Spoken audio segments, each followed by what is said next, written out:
Dober dan, lep pozdrav. Najprej lepa hvala za povabilo. Hvala lepa za tole tudi uvodno prijazno predstavitev.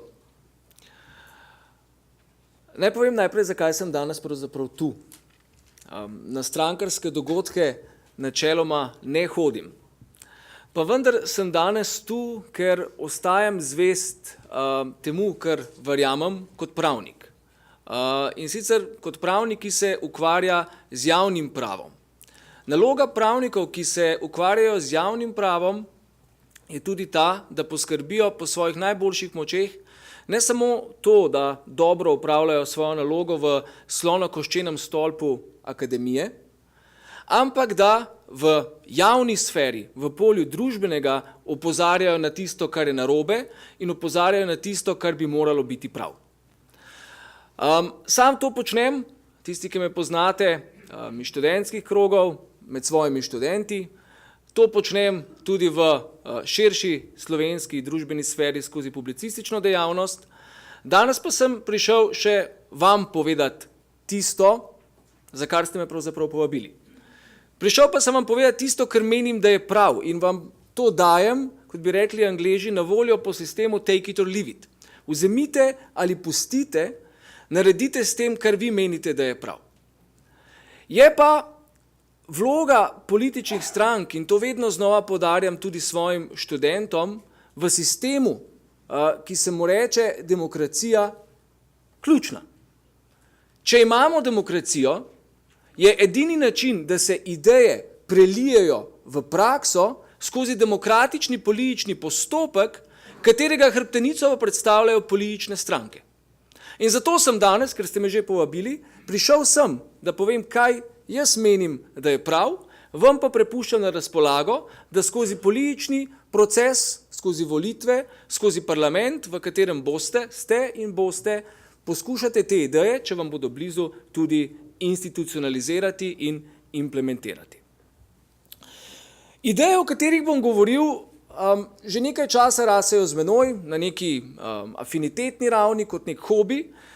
Že tretje leto pa se z njimi tudi aktivno ukvarjamo kot del raziskovalnega projekta na Fakulteti za državne in evropske študije, v smislu raziskovalnega programa, ki nosi naslov Reforma demokratične in pravne države v Sloveniji. In tisto, kar bom danes predstavil, nekako pa moje predavanje razdeljeno v štiri točke. Najprej bom ocenil, kakšno je pravzaprav stanje na področju slovenskega sodstva, na področju slovenske sodne veje oblasti. Potem bom spregovoril o razlogih za tako stanje. In kot tretje bom povedal tudi, kakšne menim in menimo v širši raziskovalni skupini, da bi lahko bile prave rešitve za popravo zatečenega stanja. In nazadnje bom rekel še nekaj o tem, kako pravzaprav izvesti predlagane reforme. Stanje. Glede stanja v slovenskem sodnem sistemu v Sloveniji pač obstajajo različni pogledi, različna gledišča. Tako je prav, tako je ne samo prav, ampak povsem normalno v družbi, ki se šteje za pluralno družbo. V družbi, v kateri obstajajo razlike, v družbi, v kateri, kot pravi slovenski pregovor, različne oči, ker imajo pač različnega malarja, različno vidijo. In če pogledamo razprave v Sloveniji glede stanja v slovenskem sodnem sistemu, lahko ločimo nekako tri skupine pogledov. Apologetični pogled, to so tisti, ki pravijo, da je pravzaprav vse v redu. Da mogoče sem ter tja kakšna stvar zaškripa, ampak to malo povrtamo kot pri zobozdravniku in zadeva bo okej. Na drugi strani so tisti, ki pravijo, da je vse narobe. Da slovensko pravosodje v bistvu sploh ni pravosodje, ampak da imamo opravka s krivosodjem. In na sredi, sem se štejem pa tudi sam, smo pa tisti, ki pravimo, da v slovenskem sodstvu in slovenskem pravosodju ni vse narobe, je pa marsikaj narobe, in to, kar je narobe, je treba popraviti. Vendar kakorkoli že, na kateremkoli stališču že stojite v tej politični razpravi, ali ste apologetskega značaja, kritizerskega značaja, ali pa imate nek bolj pretanjen, pretehten odnos do vsega skupaj, to naenkrat ne postane več važno, ko ugotovimo iz mednarodnih raziskav, da je zaupanje v slovensko sodstvo, v slovensko pravosodje na meji oziroma pod mejo, ki bi jo še lahko označili kot kritično mejo. Na podlagi Eurobarometra iz aprila 2017 slovenskemu sodstvu, slovenskemu pravosodju ne zaupa 84% slovenskih državljank in državljanov. Sam to ocenjujem, da je z vidika zaupanja slovensko sodstvo klinično mrtvo. Zakaj? Ker vsaka institucija za to, da bi lahko imela v družbi nek vpliv, da bi lahko v družbi ustvarjala neke pozitivne učinke, da bi imela neko avtoriteto, mora med svojimi naslovniki uživati zaupanje. To zaupanje pa je še posebej ključno za tiste institucije, ki nimajo, kot imamo navado reči, niti meča, niti mošnjička, s katerim bi lahko avtoriteto izsilila, če bi bilo to potrebno.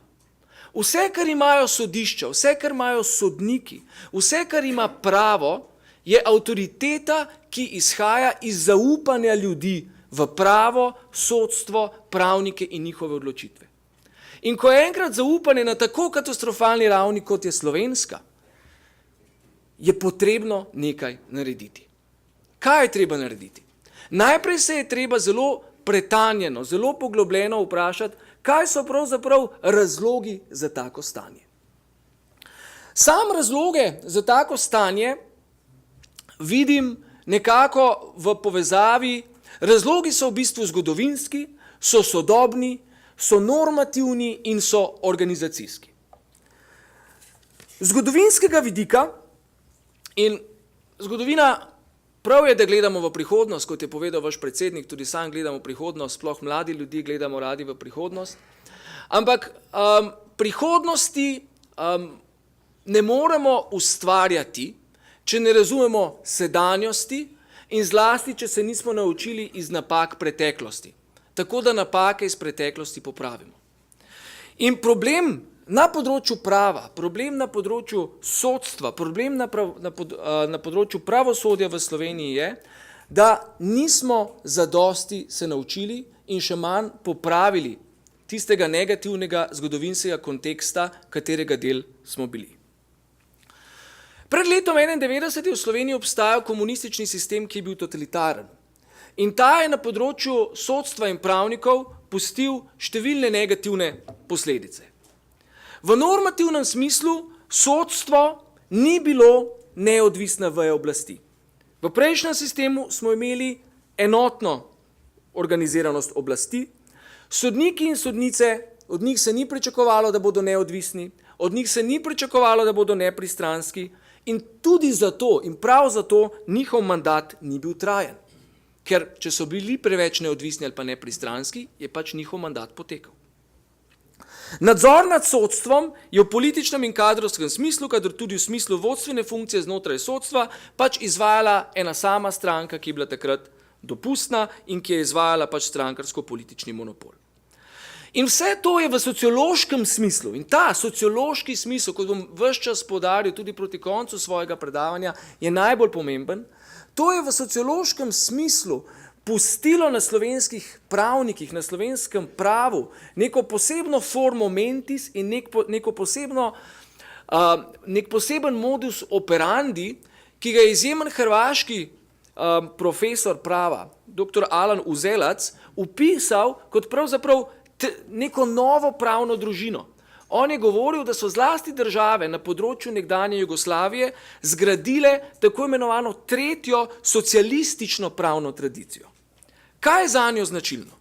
Zanjo je značilno, da sta pravo in pravna stroka pojmovana kot instrument oblasti, kot instrument vsakokratne politike. Torej, pravo nima nobene svoje lastne vrednosti, ampak se ga pač upogne tam, kamor gre politična moč in enako se pričakuje tudi od pravnikov. Zato našo pravno tradicijo je značilen tudi kolektivizem, značilna je birokratizacija prava, pomasovljanje prava in zlasti sodstva, Značilna je družinska delitev dela in posledična feminizacija v sodstvu. Značilno je sistematično nesprejemanje odločitev ter odgovornosti zanje v sodstvu in pravosodju nasploh. Značilno je črkobralstvo in strogi pravni formalizem. In ne nazadnje vse to rezultira v posledično izjemno nizkemu ugledu sodne funkcije znotraj pravne stroke same ter še bolj v javnosti. Vse to, kar sem zdaj naštel, se nažalost, in to je edina stvar, ki jo obžalujem, nisem spomnil sam, ampak je napisal prej omenjeni hrvaški profesor. Pisal je o hrvaški nekdanjem postjugoslovanskem prostoru, ampak vse, kar je napisal, popolnoma in v celoti ustreza temu, kar smo bili Slovenci v pravnem smislu in kar smo Slovenci v pravnem smislu še danes. Z nastankom samostojne slovenske države je bil narejen ogromen preskok na pravni ravni, na ravni pravnega papirja. Ta ni nepomemben. Dobili smo izjemno pomembno, izjemno moderno, liberalno ustavo. Torej na deklarativni ravni smo naredili preskok v sistem ustavne demokracije, v sistem pravne in demokratične države. V praksi, to je na nek način tudi razumljivo, pa temu ni bilo tako. Tisto, kar je bila naša največja pomanjkljivost v preskoku iz pravne spremembe slovenske države zgolj na papirju in zakaj se ta sprememba mnogo manj je zgodila ali pa ni zgodila v praksi, razlog za to moramo iskati v institucijah. Slovencem, slovenski državi ni uspelo zgraditi resnih in trdnih institucij, še posebej ne na področju pravosodja. Nasprotno, ko sam s svojimi očmi, lahko se seveda tudi motim, nihče ni nezmotljiv, gledam na razvoj dogodkov zadnjih 25 let, ocenjujem, da smo pravzaprav bili priča nasprotnemu procesu. Namesto procesa izgradnje institucij je bil v Sloveniji vpeljan proces, ko ga sam tudi provokativno imenujem, proces institucionalnega gnitja. Z 5 sistemi ukrepov, s kadrovanjem na ideji brezmejne enakosti. Enakosti v smislu, da je v tej državi lahko vsakdo vse. Z relativistično politiko, z sistematičnim zavračanjem sprejemanja odgovornosti in vse splošno, posledično in seveda razumljivo, sistemsko neučinkovitostjo so naše institucije, zlasti na področju sodstva in pravosodja, izjemno krhke, izjemno ranljive, včasih pa obstajajo predvsem samo na papirju. In najbolj se je, in to me kot pravnika preseneča, sam tega nisem poznal, to sem sam ugotovil v raziskovanju, najbolj se je pravzaprav institucionalno lomastilo po tisti sodni instituciji, ki je najbolj pomembna v slovenskem sodnem sistemu, in to je Vrhovno sodišče. Vrhovno sodišče je najvišje sodišče v tej državi, pa vendar je to sodišče v svoji kratki slovenski zgodovini bilo več let celo brez predsednika.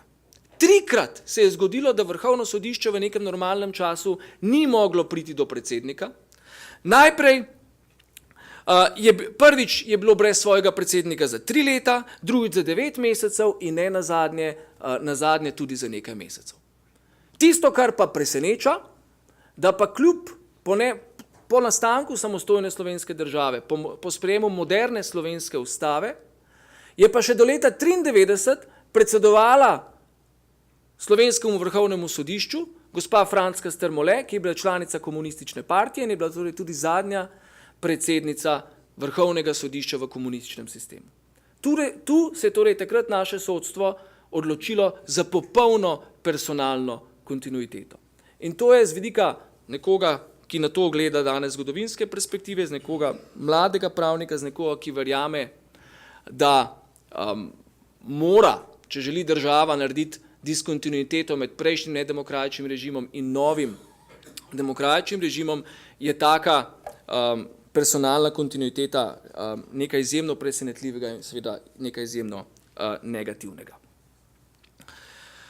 To je zgodovinski kontekst. Zdaj, ta zgodovinski kontekst, še vedno sem pri razlogih za današnje stanje, se umesti v specifičen, relativno majhen in zaprt slovenski družbeni prostor in v tem slovenskem prostoru, tudi pravnem ali pa predvsem pravnem prostoru, se je razvila ena forma mentis, odnos do prava, do pravnih procesov, do pravnih postopkov, ki ga jaz imenujem slovenska pravna domačijskost. Kaj pomeni, kaj je to slovenska pravna domačijskost? Z njo označujem sistem neformalnih vezi med akterji v pravosodju, torej neformalne vezi, ki lahko pomembno, včasih pa tudi odločilno, vplivajo na izide pomembnih sporov pred sodišči, ki na videz formalno potekajo popolnoma po črki zakona, torej na neodvisen in nepristranski način. Ta domačijskost ima več dimenzij. Ne govorim o teorijah zarote, ampak govorim o sociologiji slovenskih pravnikov, slovenske pravne stroke in slovenskega sodstva. Torej govorim o družinskih vezeh, prijateljskih vezeh, poslovnih vezeh in tudi oblastvenih vezeh.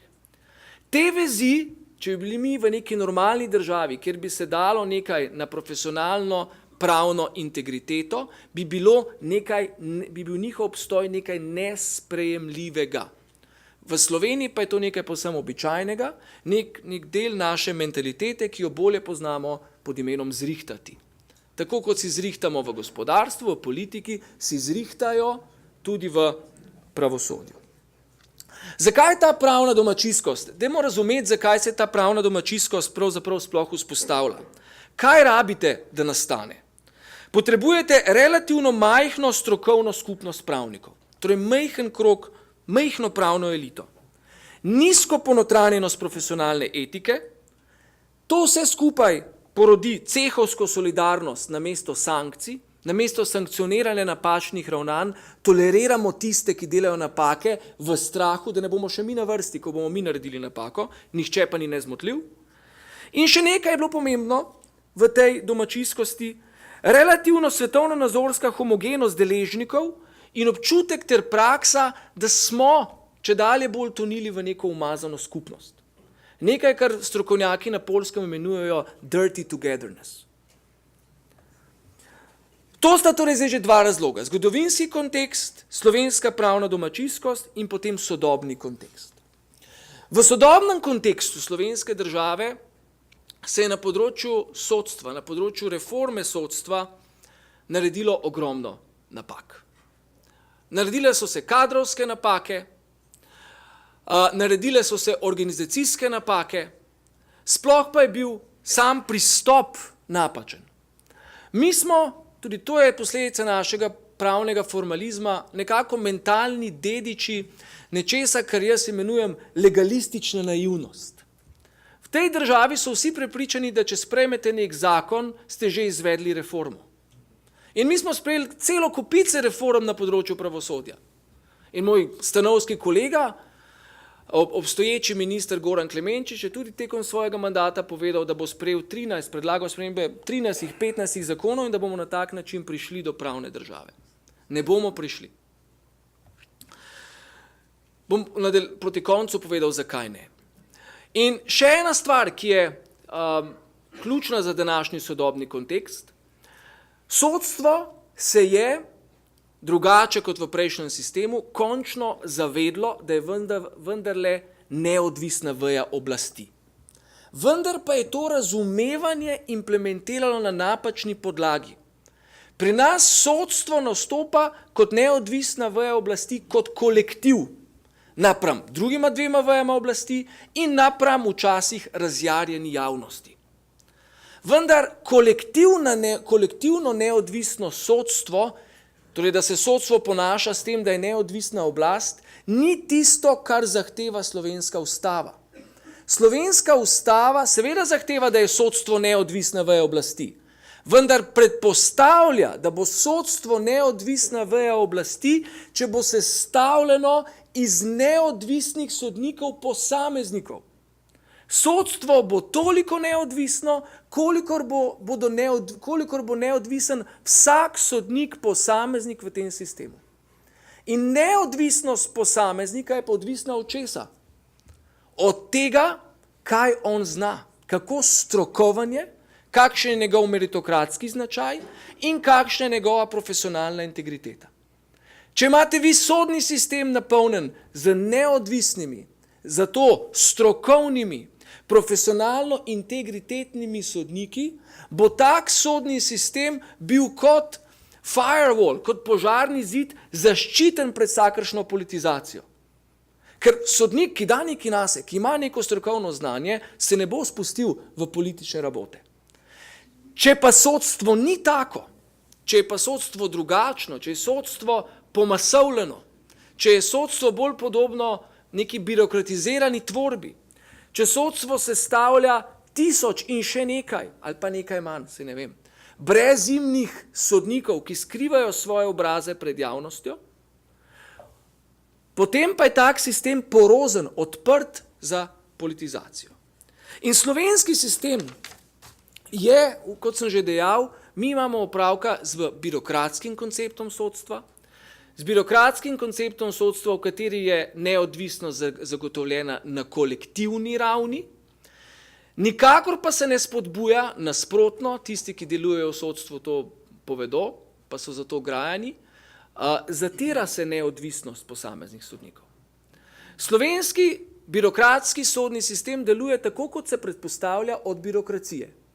Ključno vlogo imajo tisti, ki so na vrhu, in tisti, ki so na vrhu, torej v vrhih sodnih hierarhij, pričakujejo od tistih, ki so spodaj, da bodo delali tako, kot želijo tisti, ki so zgoraj. To je birokratski aparat, to je Weberov sistem, ki naj deluje kot učinkovita mašinerija. Ampak namen sodstva ni v tem. Namen sodstva je, da odloča tisto, kar je prav, kar vsak sodnik, posameznik meni, da je prav v skladu s svojim najboljšim razumevanjem prava in ne tisto, kar od njega pričakuje njegova siceršnja sodna hierarhija. Kaj je torej pomembno v sistemu, kot je naš, če mi verjamete, da je moj opis tega sodstva pravilen, da je na deskriptivni ravni torej pravilen? Če je slovenski model sodstva torej res birokratski, sistem, kjer je ključna kolektivna neodvisnost posameznika pa se nekako zatira, so ključna vprašanja, ki si jih moramo zastaviti, kdo je v vrhu sodne oblasti, kdo predseduje Vrhovnemu sodišču, kdo predseduje višjim, okrožnim, okrajnim sodiščem, kdo sestavlja in vodi sodni svet, kdo skrbi za izobraževanje v pravosodju. Namreč vsi ti posamezniki, ki sem jih naštel, so v sistemu birokratskega sodstva mnogo močnejši in mnogo vplivnejši kot sistemu neodvisnega sodstva, neodvisnih sodnikov kot posameznikov. V birokraciji je sistem eksistenčno odvisen od formalnih in neformalnih navodil nadrejenih. V birokratskem sistemu se pričakuje, da bodo tisti, ki tvorijo ta sistem, bili poslušni, dojemljivi, da bodo počeli tisto, kar vrhovi zahtevajo. In to potem od ljudi zahteva človeško držo, ki je v smislu odvisnosti, v smislu uslužnosti, v smislu podložnosti. Jasno pa je, da taka človeška drža ni združljiva z tem, kar naj bi sodnik bil in s tem, kar naša ustava predvideva, da naj bi slovenski sodnik in slovensko sodstvo bilo. Skratka, v skladu s svojo profesorsko naravo sem že zelo dolg, zato se bom zdaj preselil na predloge rešitev. Preden pa začnem nizati rešitve, rečem samo še tole. Vse, kar sem povedal o preteklem sistemu, o zgodovinskem repu, ki ga ima slovensko sodstvo in ki ga imamo vsi, ki pač živimo v tej državi, je vendarle treba poudariti, da problem slovenskega sodstva danes, leta 2018, ni komunizem. In če problem ni komunizem, rešitev tudi ni lustracija. Problemi so, kot sem opisoval, drugje in rešitve, si upam trditi, so naslednje. In zdaj, kot pravnik, bom rekel še nekaj bogokletnega. S tem nekako pluvam v svojo pravno skledo. Pravna država ni pravni pojav. Pravna država je sociološki pojav, ki je odvisen od moralne, etične strukture njenega prebivalstva, ki je odvisen od moralne, etične strukture, institucionalnih akterjev, ljudi, ki so na najpomembnejših funkcijah v državi in še posebej, če govorimo v sodstvu, torej v sodstvu in v pravosodju. Kot je dejal moj profesor na newyorški univerzi, demokracije s pokvarjenimi ljudmi bodo pokvarjene demokracije in demokracije z nepokvarjenimi ljudmi bodo demokracije. In če pravna država torej ni pravni pojav, če je odvisna od morale, integritete, od etične drže ljudi, ki v njej delujejo, je torej ne moremo popraviti na pravni način. In tu se vračam k tisti ideji, da ne glede na to, koliko zakonov bomo sprejeli, ne glede na to vse, kaj bomo zapisali v ustavo, napisali novo ustavo, pravne države na pravni način, na normativni ravni ne moremo ustvariti. Ključni so ljudje. Zato je po mojem mnenju ključni reformni ukrep za izboljšavo delovanja slovenskega sodstva kadrovski. Potrebno je zagotoviti, da se odpravi birokratski značaj slovenskega sodstva. Tisto, torej, o čemer sem govoril na dolgo in široko. In to je treba doseči v personalnem in v organizacijskem smislu. V personalnem smislu je treba poskrbeti, da bodo na slovenska sodišča imenovani najboljši sodniki. Najboljši pravniki kot sodniki. V organizacijskem smislu je treba v Sloveniji zmanjšati število sodišč. Predlagal sem nekje na nekem mestu, da se preprosto ukinejo okrajna sodišča. V Sloveniji imamo preprosto ne samo preveliko število sodnikov, imamo preprosto preveliko število sodišč. In tako kot, če naredim analogijo z zdravstvom, so nevarne tiste bolnišnice, ki upravijo premalo operacij, ker tamkajšnji zdravniki nimajo dovolj prakse, tako so nevarna tudi tista sodišča, ki imajo premalo prakse, da bi bila res dobra. In v sistemu digitalizacije, v modernem svetu, ne potrebujemo več, pa naj lokalni lobiji, županje, sva sicer razumem, rečejo, kar hočejo, ampak preprosto je treba iti čez to idejo, da sodišče v vsako slovensko mesto, vsako slovensko vas. Torej, zmanjšati število sodišč, odpraviti okrajna sodišča, zmanjšati število sodnikov in na osnovi in na mesto množice sodišč uvesti kabinetno sojenje. Nikjer v sodobnem svetu sodnik, tako kot pri nas, ne odloča, ne počne več vsega sam, ampak je ključno, da ima močno, strokovno, tehnično podporo, da ima svoj kabinet, ki ga usposobi, ki mu da pomembne, potrebne informacije, na osnovi katerih sam potem odloči, presodi. Uvedba kabinetnega sojenja, ukrepitev tehnične in strokovne podpore in tisto, kar je ključno, treba je zagotoviti, da bo sodstvo dejansko sodilo. Treba je zagotoviti, da bo v Sloveniji vrhovno sodišče dejansko garant precedenčnega sistema. Ne pa, da bo počelo tisto, kar počne zdaj, namreč vodi tako imenovano sodno upravo.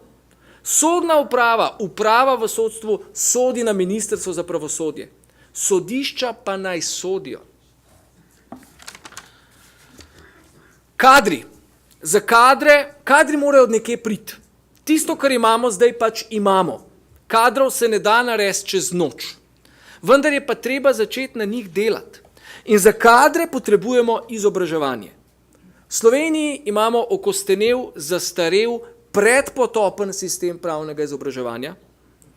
V Sloveniji imamo, s temi istimi besedami bi ga lahko opisal, pravosodni izpit, ki je nujno potreben reforme. V Sloveniji je nujno potrebna reforma vseživljenjskega pravnega izobraževanja. Nikakor ne gre, da nekdo naredi pravno fakulteto, se potem še 2 leti dudla na pamet vse, kar se je na pravni fakulteti naučil in opravi potem pravosodni izpit, potem je pa s svojim pravnim usposabljanjem zaključil.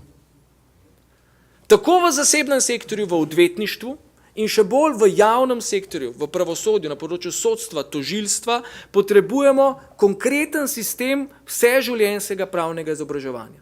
To, kar imamo zdaj v Centru za izobraževanje v pravosodju, je podaljšek določenih fakultet in je v bistvu so konference, ki služijo učinkovitemu uporabljanju evropskih sredstev, učinek je pa nikakršen. Potrebujemo, predlagam, sodniško akademijo. v kateri bodo sodnike nenehno in ves čas izobraževali ne samo the usual suspects, domači pravni strokovnjaki, ampak predvsem tudi tuji ugledni strokovnjaki. In zato je zelo pomembna internacionalizacija. Sodstvo, tretja točka v smislu reforme, mora predstavljati vzpodbudno okolje za tiste, ki so v njem. Poglejte, jaz sem navadil reči, in tukaj se spet pridemo do institucionalizacije. Država se mora obnašati kot cerkev. Cerkev obstaja za vse večne čase, vsaj katoliška tako pravi, država pa naj bi obstajala vsaj na dolgi rok. In če naj bi obstajala vsaj za dolgi rok, je njen obstoj na dolgi rok odvisen od institucij. Ne od vsakokratnih ljudi, ampak od institucij, ki bodo delovale, ne glede na to, kdo bo na tiste institucije sedel. Ampak institucija pa mora izgledati kot taka tudi v simbolnem smislu. V Sloveniji v 25 letih nismo bili sposobni zgraditi sodne palače. Sodniki delujejo v prostorih, kot se jih sam delam včasih norca, v katerih je delala moja mama v socializmu v lesni industriji Litija. Takšne so njihove pisarne. Sodniki nimajo osnovne programske opreme, sodniki imajo predpotopne računalnike in če te je še najboljša volja, ne moreš dobro opravljati svojega poklica. Torej, resna država mora zagotoviti sodne prostore. Mora zgraditi sodno palačo. Neugledno, pa morda tudi koruptivno je, da sodišča in drugi državni organi najemajo svoje prostore pri zasebnikih, katerim morajo potem posledično včasih tudi soditi ali pa vsaj tožiti. Torej, sodni prostori, tehnologija in s tem, ko zmanjšamo število sodnikov, tudi poskrbeti za njihovo boljše nagrajevanje. Če vi želite imeti v sodstvu najboljše sodnike, najboljše pravnike, morate poskrbeti, da bodo plačani tako kot, ali pa vsaj primerljivo kot najboljši odvetniki. Le tako boste v sodstvo pritegnili najboljše ljudi. In ko boste v sodstvo pritegnili najboljše ljudi, to potem ne bo več birokratska masa brezimnih posameznikov, ampak bodo to ljudje, ki bodo ponosni na svoje poslanstvo, na svoj sodni poklic, ki bo postal spet del njihovega življenjskega poslanstva in ki bo eden najbolj uglednih poklicov v družbi. Tisto, kar je še pomembno, in zdaj grem res proti kraju, za uspešno, kvalitetno sodstvo je pa seveda potrebno vzpostaviti tudi sistem nadzora nad deviacijami. Vzpostaviti sistem sankcioniranja tistega, kar ni prav. In ta sistem mora se razviti tako znotraj sodstva, obstajati pa mora tudi zunanji sistem nadzora. Znotraj sodstva je treba narediti konec cehovski solidarnosti. Kako se bo to naredilo? Ja, tako, da bodo enkrat vendarle na ključne položaje v sodstvu imenovani tisti sodniki, tiste sodnice, ki si to zaslužijo, katerih del programa bo, da je konec cehovske solidarnosti. In ne obratno. Ključen pa je seveda tudi zunanji nadzor. Tukaj ključno vlogo po ustavi igra sodni svet. Ampak sodni svet, ki je v duhu legalistične naivnosti z novim zakonom dobil še celo plejado novih pristojnosti, nima pa niti materialnih, niti drugih pogojev za dejansko opravljanje svojega poslanstva. In to je nasploh rak rana vseh slovenskih institucij. Institucijam damo pristojnosti, ne damo pa jim najboljše ljudi in ne damo jim pravzaprav materialnih sredstev, da bi lahko korektno in učinkovito upravljali svoje delo. Torej, zato in sodni svet danes deluje v neki pisarnici, na specializiranem tožilstvu, vhod je lep, desno od vhoda je pa burek. Ampak gledajte, vse to je tisto, kar ustvarja institucija, pa ne ustvarja. Torej, mi potrebujemo resen sodni svet, dejansko institucijo, ki bo sestavljena ne samo iz tistih, ki že nastopajo v sistemu, ampak tudi izven sistemskih akterjev. In ni zadosti, da vzpostavimo samo pravno podlago, treba je dejansko stvar tudi materializirati v praksi. Pri zunanjem nadzoru je ključen seveda tudi izvršilni in politični nadzor. Če bo ministrstvo, in že danes jo, izvajalo sodno upravo, bo moralo biti ministrstvo na strokovni, upravni, izvršilni ravni odgovorno za izvajanje sodne uprave. In prav tako je pomembna tudi politična odgovornost. To, da je sodstvo neodvisna veja oblasti, pomeni, da je neodvisna veja oblasti, ampak je še vedno oblast in kot taka mora biti predmet političnega nadzora strani demokratično izvoljenega parlamenta in tisti, ki so poklicani, da izvajajo tudi torej v koaliciji pristojni minister, ki naj bi izvajal tak politični nadzor, mora za delovanje sodstva nositi tudi politično odgovornost. Vsega tega danes pri nas ni, zato ker ko nam paše, je sodstvo neodvisno, ko nam pa ne paše, pa sodstvo ni neodvisno. Torej, pri sistemskem nadzoru nad deviacijami znotraj sodnega sistema je pomemben tako notranji nadzor, kot zunanji nadzor v smislu dejanske vzpostavitve sodnega sveta, ki bo deloval, in v smislu izvršilnega in političnega nadzora strani izvršilne in politične veje oblasti. Ne nazadnje, ključna je transparentnost. Sodstvo mora delovati na očeh javnosti. Javnost mora imeti dostop do sodstva. Treba je zagotoviti čim večji obseg snemanja sodnih obravnav. Treba je zagotoviti v celoti, da bodo sodne odločbe vseh slovenskih sodišč, sodbe vseh slovenskih sodišč objavljene in da bodo dopustna tudi ločena mnenja. Le takšna intelektualna konkurenca, strokovna razprava o delovanju slovenske sodne prakse bo prispevala k temu, da bo slovenska sodna praksa, da bodo slovenske sodbe, da bodo slovenska sodišča boljša. Kako to zdaj storiti? Tukaj se moje poslanstvo neha in je stvar političnih strank. Povedal bom samo nekaj, kako tega ne storiti. Tisto, kar ne sme biti naš vzor, je sistem sodne reforme, kot se jo gredo Višegrajci. Sodstva ne smemo reformirati tako, da ga politiziramo, pa čeprav po naše. Bistvo sodstva ni v tem, bistvo pravne države ni v tem, da tiste, ki niso naši, zamenjamo z našimi. Pravna država je v interesu vseh in vsakogar, za naše in ne naše. Zato se je treba vzdržati skušnjavi, ko se bodo vršile kadrovske menjave, da se nastavljajo naše, nam lojalne ljudi, na katere se bomo lahko zanesli, ampak je treba nastaviti ljudi, tudi če nam niso lojalni, ali pa še posebej, če nam niso lojalni, so pa strokovni, imajo meritokratsko izkazano kariero in imajo profesionalno integriteto, zavezanost k upravljanju svojega poslanstva. Za tako reformo bi v državi potrebovali visoko kvalificirano večino strank v parlamentu. Ustavno večino. To bo najbrž težko dobiti.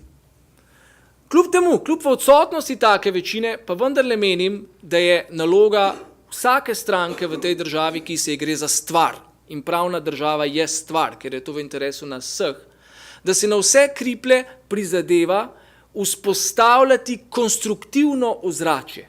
Konstruktivno ozračje v smislu predlaganja konstruktivnih reform in siljenja tistih, ki so v sistemu, in vsi sistemi so po naravi, se po naravi upirajo reformam, konstruktivnega siljenja tistim, ki so v sistemu, v pravo smer. Zares, treba je iskati zaveznike in reforma slovenskega pravosodnega sistema, ker reformirati bo treba predvsem po sociološki plati, po kadrovski plati, mnogo manj kot po pravni, terja visoko družbeno soglasje in terja torej odločenost, da bomo na kratki rok morda nekaj tvegali, zato da bo na dolgi rok bolje. Hvala lepa za vašo pozornost.